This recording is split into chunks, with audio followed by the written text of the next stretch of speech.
Sir, मैं 11 point आपके सामने रखूंगा जो मैं बताने की कोशिश करूंगा कि क्यों हम इस तहरीक अदम एतमाद की तायीद में और मोदी हुकूमत की मुखालिफत में खड़े हैं। सर, हालिया दिनों में हमारे मुल्क में ट्रेन में एक वर्दीपोश दहशतगर्द ने अपने सीनियर मीना साहब का कत्ल करने के बाद ट्रेन के कंपार्टमेंट में जाकर नाम पूछकर, चेहरे पर दाढ़ी देखकर, कपड़े देखकर उनको कत्ल कर दिया और उसके बाद उसने कहा कि इस देश में रहना है तो मोदी को वोट देना पड़ेगा। मैं हुकूमत से जानना चाहूंगा कि क्या ये अक्सरियती तबके की एक्सट्रीमिज्म और रेडिकलाइजेशन की बेहतरीन मिसाल नहीं है, और अगर है तो फिर हुकूमत इस पर क्या करेगी। सर, हमारे आइन में, संविधान में लिबर्टी ऑफ कॉन्शियस को लिखा गया, तमहीद में, यानी जमीर की आजादी का जिक्र किया गया है। मैं हुकूमत से और खास तौर से वजीर आजम से जानना चाहता हूं कि कहां गया इस हुकूमत का जमीर, कॉन्शियस जिसको अंग्रेजी में कहते हैं, जब नू में 750 इमारतों को बगैर ड्यू प्रोसेस फॉलो किए उनके इमारतों को मुनज़्ज़म कर दिया गया, और इसलिए कि वो मुसलमान थे, पूरे के पूरे इलीगल थे। इसीलिए पंजाब की हाईकोर्ट और हरियाणा की हाईकोर्ट ने कहा कि ये एथनिक क्लेंसिंग है। इसकी एक बेहतरीन मिसाल है उस हुकूमत की। तीसरी है कि इस मुल्क में एक नफरत का माहौल, बल्कि आतिश को पैदा कर दिया गया, मुसलमानों के खिलाफ नफरत का माहौल। ये 9 साल का इनका ये कारनामा है। तीसरा सर, मणिपुर के ताल्लुक से कल बड़ा लंबा जवाब वजीर दाखिला ने दिया। सर, आसाम राइफल के ऊपर केस बुक हो जाता है, FIR हो जाता है। क्या हो रहा है वहां पर? कहां गया आपका कॉन्शियस, कहां गया आपका जमीर, जब वहां की महिलाओं की अस्मत रेजी की जा रही है? और आप मुख्यमंत्री को नहीं हटाना चाहते इसलिए क्योंकि वो कोऑपरेट कर रहा है। सर, मैं हरियाणा और मणिपुर के वजीर आला के लिए, किसी शायर ने अच्छा कहा था कि कुर्सी है तुम्हारा ये जनाजा तो नहीं, कुछ कर नहीं सकते तो उतर क्यों नहीं जाते।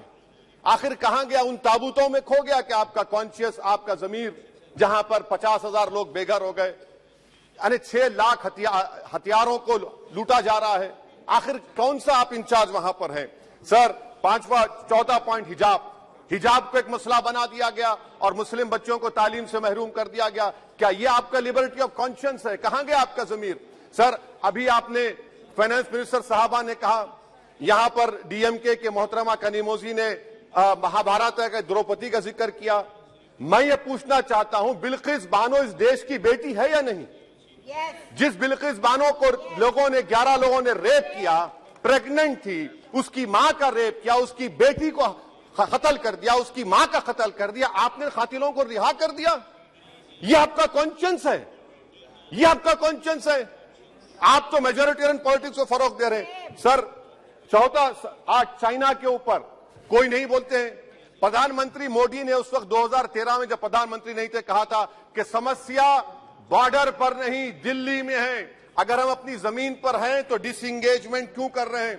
क्या आज चीन हमारी जमीन पर नहीं बैठा है? क्या आज चीन से आप बातचीत कर रहे हैं? आप डिसएंगेजमेंट कर दिए। बताइए डीएस्केलेशन, डी-इंडक्शन कब होगा? मैं आपके जरिए से हुकूमत को बता रहा हूं कि अगर प्रधानमंत्री ने अहमदाबाद में शी जिनपिंग को बुलाकर झूला झुलाया था, क्या हुआ? क्या नतीजा निकला उसका? चेन्नई दिखाया, क्या नतीजा निकला?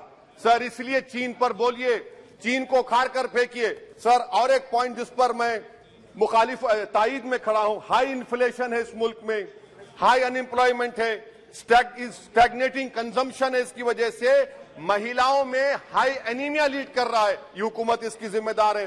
सर, कुलभूषण जाधव कहां है? पाकिस्तान में बैठा है, आप क्यों नहीं लेके आते? आप विश्वगुरु कहते हैं, कुलभूषण जाधव को भूल गए आप। कतर में 8 नेवी ऑफिसर 1 साल से जेल में हैं, आप नहीं ला सके उनको। सर, और एक चीज, 1991 का प्लेसेस ऑफ वर्शिप एक्ट इस ऐवान में पास किया गया था कि तारीख के जख्मों को नहीं खुरेदा जाएगा।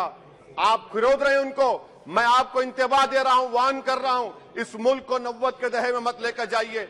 91 का एक्ट सुप्रीम कोर्ट में जवाब दीजिए कि आपकी हुकूमत 91 प्लेस ऑफ वर्शिप एक्ट की कायम है, उस पर कायम रहेगी। UCC सर, इस UCC का फॉर्मूला क्या है? एक मुल्क में एक मजहब, एक कल्चर, एक जबान। ये तो डिक्टेटरों का फॉर्मूला है। भारत एक गुलदस्ता है, भारत एक मोजाइक है। यहाँ पर बेशुमार जबानें, बेशुमार मज़ाहिब बोले जाते हैं, और हिंदू अनडिवाइडेड फैमिली में। Sir, I am concluding. 8,75,75 Hindu खानदानों को 3,800 करोड़ डिडक्शन मिला। इसके बारे में आप क्या कहेंगे सर? और मैं कंक्लूड करने से पहले आपको बताना चाह रहा हूं कि माइनॉरिटी वेलफेयर का बजट 40% कम कर दिया गया। पढ़ो प्रदेश, प्री मैट्रिक स्कॉलरशिप कम कर दी गई। मौलाना आजाद फाउंडेशन खत्म कर दिया गया फेलोशिप, और इसकी वजह से 1,80,000 मुसलमान हायर एजुकेशन में गायब हो चुके हैं। सर, मैं इख्तिताम में कह रहा हूं कि पसमानदा मुसलमान से प्रधानमंत्री को बड़ी मोहब्बत है। ये कौन सी आपकी मोहब्बत है पसमानदा, जो आपका एक मुसलमान मिनिस्टर नहीं है वहां पर?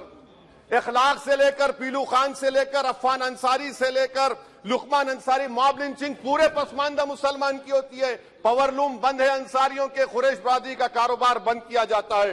स्पीकर सर, मैं कंक्लूजन में अभी कल हमारे होम मिनिस्टर ने कहा था क्विट इंडिया।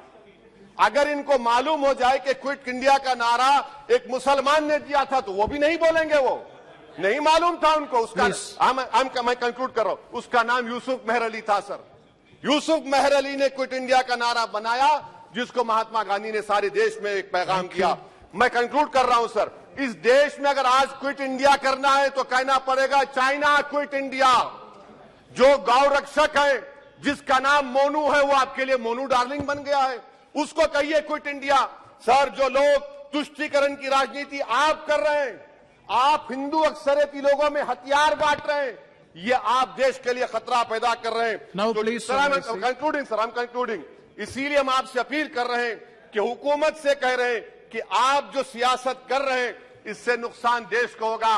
प्रधानमंत्री जब खड़े होकर जवाब देंगे, हम उनसे पूछना चाह रहे हैं, पॉइंटेड क्वेश्चन है, क्या देश बड़ा है या हिंदुत्व गोलवालकर की आइडियोलॉजी बड़ी है? मैं इस तहरीक अदम एतमाद की तायद में खड़ा हूं और हुकूमत की मुखालिफत में। सर, एक आधा मिनट सर। सर, दो लोग, दो महाज है इस मुल्क में, एक चौकीदार है, एक दुकानदार है। एक चौकीदार है, एक दुकानदार है। जब जुल्म हम पे होता कोई मुंह नहीं खोलते। यूएपीए का कानून अमित शाह ने लाया, इन दुकानदारों ने तायद की। आज उस यूएपीए का कानून में 83 साल का बुढ़ा सिपर खत्म करो, सिपर ने होने से मर गया। आखिर कब तक दुकानदार और चौकीदार हमारी लाशों पर सियासत? सर, हम कंक्लूडिंग, कब तक सियासत करेंगे? अगर आप जुल्म के खिलाफ आवाज नहीं उठाएंगे तो आपकी दुकानदारी नहीं चलेगी, चौकीदार को पता धन्यवाद श्री तीसरा महाज करेगा।